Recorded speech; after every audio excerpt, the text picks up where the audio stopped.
Soy Laura Jerez y voy a hablar de Faisal y la lectura como cuestión. La lectura es un proceso activo de interpretación, ya que la escritura es plural. Esto lleva a que el lector tenga trayecto significativo, es decir, descifre espacios en blanco. Michel de Certeau define que los lectores circulan escritos ajenos. Por otro lado, el texto en diversos contextos facilita la formulación de hipótesis. Y escribir es también leer, ya que se puede reformular textos desde otros puntos de vista. También hacemos mención a Roland Barthes, quien define textos de placer y textos de goce. Textos de placer son los textos tradicionales. En cambio, los textos de goce son textos plurales, es decir, con diversos significados. Por otro lado, Humberto Eco define textos cerrados, que son los textos para niños, adolescentes, etc., que son los tradicionales y precisos. Y los textos abiertos, que son los aventureros con diversas hipótesis encima y que permiten innumerables lecturas. Por otro lado, tenemos el texto como signo, la lectura como semiosis. Peirce sostiene que todo texto es la expansión de semema, es decir, una semiosis ilimitada, que interpretamos cada signo a través de otro y se van explicando sucesivamente por signo, objeto dinámico e intérprete. Por otro lado, tenemos el proceso de lectura, donde influyen dos puntos: el de la denotación, que es que construye un código que surge de la situación comunicativa y las competencias personales del lector. Y por otro lado, la connotación, que son todas las unidades que tienen que ver con la intención del significante que puede tener de un signo. En conclusión, podemos decir que el texto es una red de interconexiones limitadas, de múltiples trayectos de lectura y que se marcan en innumerables condiciones de recepción, sea de contexto, competencias culturales, entre otras. Mi nombre es Guerra Daniela y continuaré con el tercer apartado de textos y los procesos cognitivos. En una primera instancia, la autora intenta definir qué es un texto y lo hace a través de la gramática, definiendo que es una construcción teórica y que puede definirse como una secuencia de preposiciones que poseen una macroestructura que le da la coherencia del global. Es decir, el texto está compuesto por varias preposiciones que forman una macroestructura y que tiene coherencia y cohesión. Para intentar comprender un texto, la autora nos marca diferentes puntos que tendremos que tener en cuenta. Una es la estructura textual. Dentro de la estructura textual encontramos a la macroestructura y la superestructura. La macroestructura se la define como representaciones abstractas de un tema o significado del texto que se formula a través de hipótesis de lectura, que el lector tendrá en cuenta por las marcas o palabras claves. Esta a su vez se divide en microestructura, que son las representaciones de menor nivel significativo que la coherencia global que le da la macroestructura, pero que son importantes para construir la misma. Esto a su vez, en este mismo punto tendremos en cuenta la superestructura, que es la estructura esquemática del texto. Aquí se tendrán en cuenta la forma textual, el tipo textual y el género discursivo, que nos ayudará a comprender el proceso de lectura y escritura. Otro punto que se tendrá en cuenta es la interacción texto-lector. Para explicar este proceso se toma al escritor Van Drink, que expone que cuando un mensaje escrito es interpretado de forma diferente, siendo que el escritor fue claro y preciso, se dice que el receptor no tomó la debida atención, ya que la información casi siempre se halla de manera implícita. El lector deberá llevarse por las marcas de referencia que le brindarán la información del texto. Para llegar a esta comprensión, el lector deberá acudir a actividades de prelectura. Para conseguir en una primera instancia una hipótesis de género, se tendrá en cuenta los macroactos de habla y las referencias contextuales. Este primer acercamiento posibilitará la construcción de puentes cognitivos para la interacción de la información. Otro punto que se tendrá en cuenta es el proceso de decodificación e interpretación, donde se tiene en cuenta la semántica, la sintáctica y el contexto. Bueno, y además de estos puntos también se agregan las funciones pragmáticas de la superficie de los textos, como el estilo, el registro, los índices de pertenencia grupal. Además se tiene en cuenta lo que es la MPC, que sería la memoria de corto plazo, y la MPL, que es la memoria de largo plazo.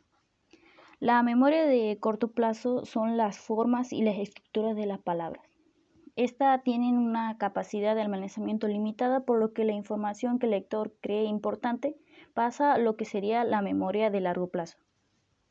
Se dice que la memoria de corto plazo es importante porque le asigna los esquemas formales de la superestructura que controlan la formación de la macroestructura.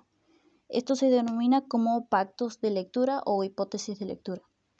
A través de este proceso de prelectura y proceso de decodificación e interpretación, se construye lo que es un proceso jerárquico, es decir, que posibilitará un mapa cognitivo en la mente de los lectores y que permitirá la relación a la información que ya tenía con la información nueva. Un último punto que se tendrá en cuenta son los modelos situacionales, que son los que se almacenan en la memoria episódica y que son el referente total de un texto, es decir, aquello a lo cual apelará al usuario para saber de qué se trata un texto.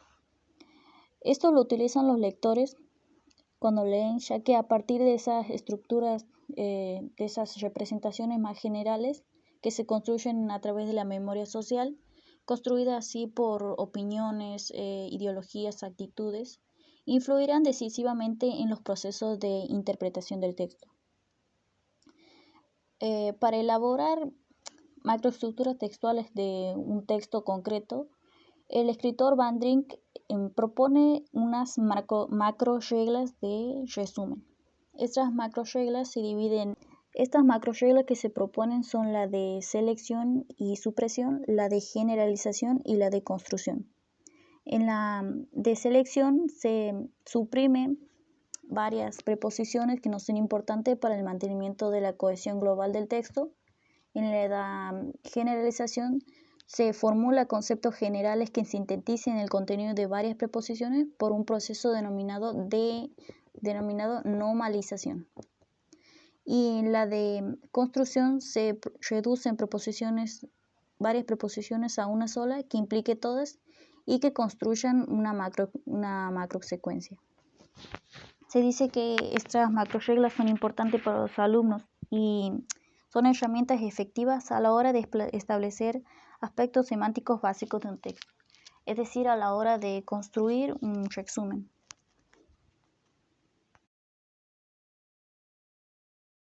Crítica de la crítica, Tzvetan Todorov. Una crítica dialógica. Todorov dice que las críticas o reproches causaban daños y ofensas, por lo que decide cambiar su forma de pensar, ya que hubo 2 episodios en los que su crítica han sido rechazadas. El primero ha sido en Francia, cuando en temas políticos el escritor expuso su conferencia ante otro escritor, la cual ha sido rechazada por presentar falsedad. El segundo episodio ha sido en Oxford, cuando hizo una conferencia con respecto al análisis del relato, el cual también ha sido criticado. Estas críticas sirvieron para bien, ya que pudo asumir lo que antes no asumía. Y así fue como surgieron 2 tipos de críticas. La dogmática, que pretendía que la renuncia a los valores equivalía al abandono de todo valor, y la inmanente, que pretendía que toda aspiración a los valores llevaba a la represión. Pero esto no era de tal forma, ya que llegando a un acuerdo se podía mantener ese valor.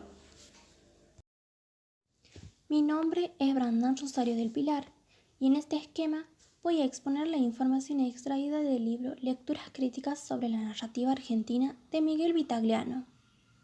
La misma empieza con una pregunta: ¿qué es leer?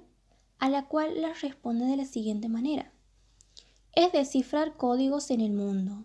Por lo tanto, vivimos en una disposición de lectura permanente. A esta cultura de leer, primero, se nos presenta como un objeto para ser leído y a la vez nos brinda claves para hacerlo. Segunda, no nos podemos deshacer de él. Va con nosotros a todos lados. A esta lectura semiótica le sumamos la lectura alfabética, la cual está acompañada por un código lingüístico.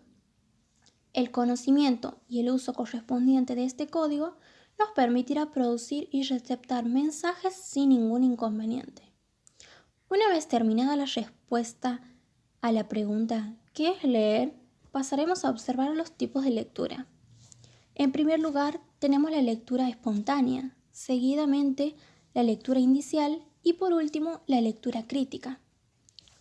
La lectura espontánea es la más habitual. Se caracteriza por relacionarse directamente con el discurso. Este propone una transparencia que se centre solo en lo más importante del texto. La lectura indicial se distancia de la anterior y se caracteriza como una actividad de rastreo para un nivel superior. La utilizamos cuando subrayamos un texto, cuando extraemos datos de lo leído, etc. Por último, la lectura crítica constituye el nivel más alto del proceso y abarca las anteriores. La misma se caracteriza por ampliar las capacidades lectoras y muestra que lo dado en la cultura es producto del trabajo final y esta es digna de transformaciones.